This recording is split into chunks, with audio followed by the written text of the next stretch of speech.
కానీ రాజకీయాల్లోకి రావాలి అనేది మీ సొంత నిర్ణయమేనండి?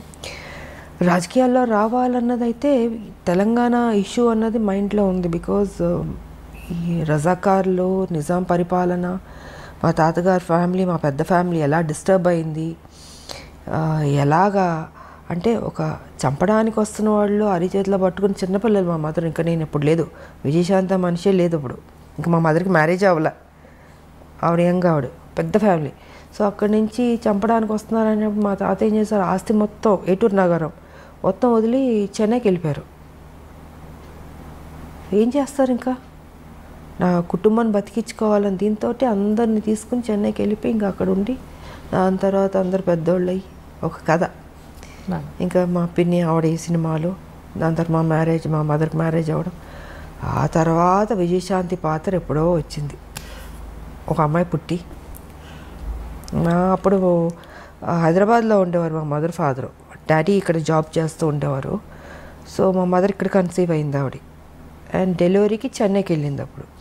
సో ఇలాగా విజయశాంతి అప్పుడు బయట ప్రపంచానికి వచ్చింది.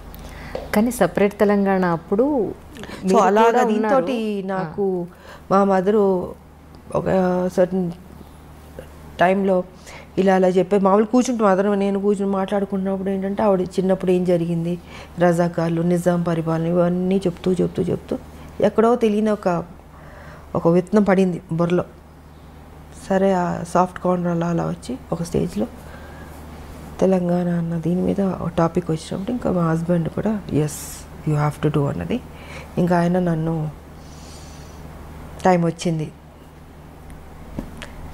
ఎంటర్ ది డ్రాగన్ లాగా వార్ ఫీల్డ్లోకి దిగు అన్నది ఇంకా ఆయన చెప్పడం, మనం దిగడం మొదలుపెట్టాం.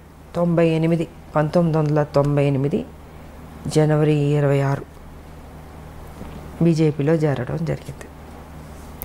కానీ బాలకృష్ణ గారితో, చిరంజీవి గారితో ఎక్కువ సినిమాలు చేశారు. ఆల్మోస్ట్ 17-18 సినిమాలు దగ్గర దగ్గర.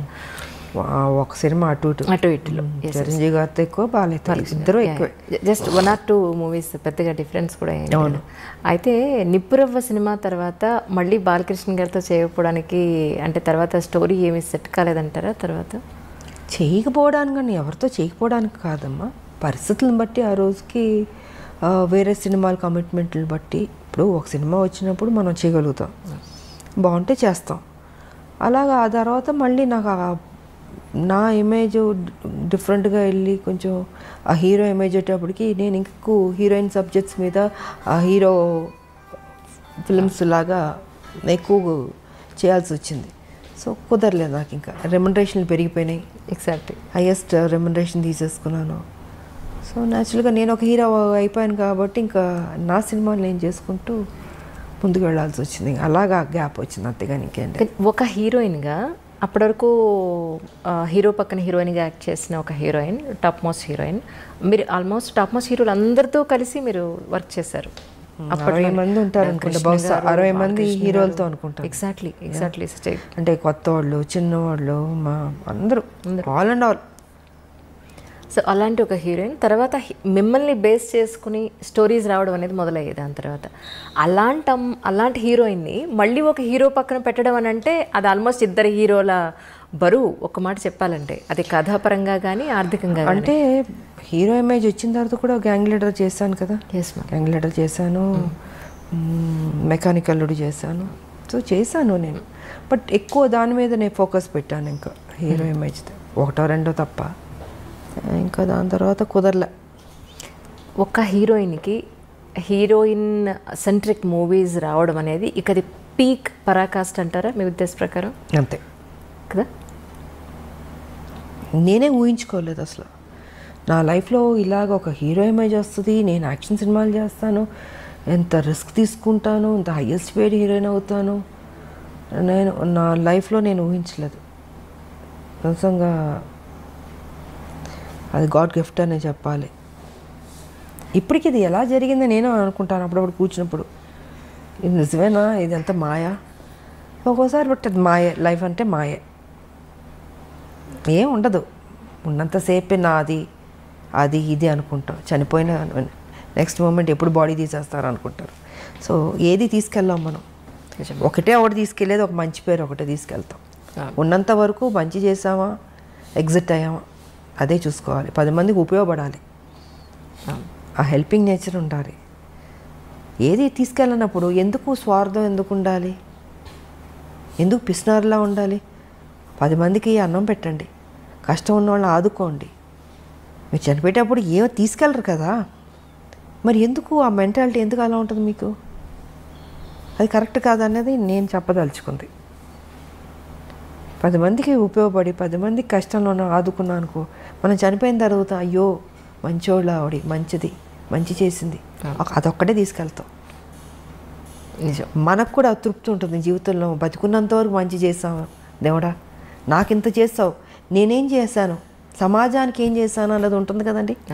సో ఆ సమాజానికి ఏం చేయాలన్నది రాజకీయ పరంగా చేయగలుగుతాం, లేదా సోషల్ వర్క్ చేయగలుగుతాం. సోషల్ వర్క్ చేశాను, రాజకీయ పరంగా నేను చేసుకుంటూ వెళ్ళాను. బట్ దాని పెద్ద ఆర్భాటంగా పబ్లిసిటీలు చేసుకుని నాకు నచ్చదు. మొన్న కూడా మీ పుట్టినరోజు నాడు ఎంతమంది వచ్చారు మ్యామ్ ఆ రోజు? నేను చెప్పాను, నేను చూపించుకోను. అవును, నాకెందుకు అది, నాకు అది పబ్లిసిటీ చేస్తుంటే నువ్వు నిజంగా సేవ చేసినలాగా ఉండదు, స్వార్థం కోసం అన్నట్టు ఉంటుంది. సో అందుకే వదిలేయండి, నాకు తోచింది నేను చేసుకుంటూ వెళ్ళిపోతుంటాను అన్నది నా ఆలోచన విధానం. తల్లి తెలంగాణ పార్టీ కింద మీరు చాలా వైద్య సేవలు కూడా అందించారు అప్పట్లో. సో దాని గురించి కూడా ఎక్కడ మీరు ఎప్పుడూ చెప్పుకోలేదు. అదే నేను చెప్పనమ్మా, చదివించేవాళ్ళని చదివిస్తాం, ఇంకా ఆర్థిక పరంగా అందిస్తాం, ఇవి చాలా రకరకాలు ఉంటాయి, మళ్ళీ చెప్పుకోవడం ఎందుకు, వేస్ట్. సో నాకు తృప్తి, నా జీవితంలో ఇది ఒక మంచి చేస్తాను, ఒక చిన్న సాటిస్ఫాక్షన్. నాకు ఎవరికైనా ఏదైనా చేస్తే ఎందుకో తెలియదు, ఒక ఆనందం వస్తుంది. నాకు చేసుకోవడం కన్నా ఎదుటోళ్ళు చేస్తే సంతోషపడతాను నేను. సో నా లైఫ్ పద్ధతి అది. న్యాచురల్గా నేను ఒక హీరో అయిపోయాను కాబట్టి ఇంకా నా సినిమాలు నేను చేసుకుంటూ ముందుకు వెళ్ళాల్సి వచ్చింది. అలాగా గ్యాప్ వచ్చింది, అంతేగాని ఇంకేంటి. ఒక హీరోయిన్గా అప్పటి వరకు హీరో పక్కన హీరోయిన్గా యాక్ట్ చేసిన ఒక హీరోయిన్, టాప్ మోస్ట్ హీరోయిన్. మీరు ఆల్మోస్ట్ టాప్ మోస్ట్ హీరోలు అందరితో కలిసి మీరు వర్క్ చేశారు. 60 మంది ఉంటారు అనుకుంటా, బహుశా 60 మంది హీరోలతో అనుకుంటా. ఎగ్జాక్ట్లీ అంటే కొత్త వాళ్ళు, చిన్నవాళ్ళు, మా అందరూ ఆల్ అండ్ ఆల్. సో అలాంటి ఒక హీరోయిన్ తర్వాత మిమ్మల్ని బేస్ చేసుకుని స్టోరీస్ రావడం అనేది మొదలయ్యేది. దాని తర్వాత అలాంటి హీరోయిన్ని మళ్ళీ ఒక హీరో పక్కన పెట్టడం అని అంటే అది ఆల్మోస్ట్ 2 హీరోల బరువు. ఒక మాట చెప్పాలంటే అది కథాపరంగా కానీ ఆర్థికంగా. అంటే హీరో ఇమేజ్ వచ్చిన తర్వాత కూడా గ్యాంగ్ లీడర్ చేశాను కదా. గ్యాంగ్ లీడర్ చేశాను, మెకానికల్ చేశాను. సో చేశాను నేను, బట్ ఎక్కువ దాని మీద నేను ఫోకస్ పెట్టాను. ఇంకా హీరో ఇమేజ్ 1-2 తప్ప ఇంకా దాని తర్వాత కుదరలే. ఒక హీరోయిన్కి హీరోయిన్ సెంట్రిక్ మూవీస్ రావడం అనేది ఇక అది పీక్ పరాకాష్ట అంటారా మీ ఉద్దేశ ప్రకారం? అంతే కదా. నేనే ఊహించుకోలేదు అసలు నా లైఫ్లో ఇలాగ ఒక హీరో ఇమేజ్ వస్తుంది, నేను యాక్షన్ సినిమాలు చేస్తాను, ఎంత రిస్క్ తీసుకుంటాను, ఎంత హైయెస్ట్ పేడ్ హీరోయిన్ అవుతాను, నేను నా లైఫ్లో నేను ఊహించలేదు. నిజంగా అది గాడ్ గిఫ్ట్ అనే చెప్పాలి. ఇప్పటికి ఇది ఎలా జరిగిందో నేను అనుకుంటాను అప్పుడప్పుడు కూర్చున్నప్పుడు, ఇది నిజమేనా, ఇది ఎంత మాయా ఒక్కోసారి. బట్ అది మాయే, లైఫ్ అంటే మాయే, ఏం ఉండదు. ఉన్నంతసేపే నాది అది ఇది అనుకుంటాం, చనిపోయిన నెక్స్ట్ మూమెంట్ ఎప్పుడు బాడీ తీసేస్తారు అనుకుంటారు. సో ఏది తీసుకెళ్ళాం మనం, ఒకటే తీసుకెళ్ళేది, ఒక మంచి పేరు ఒకటే తీసుకెళ్తాం.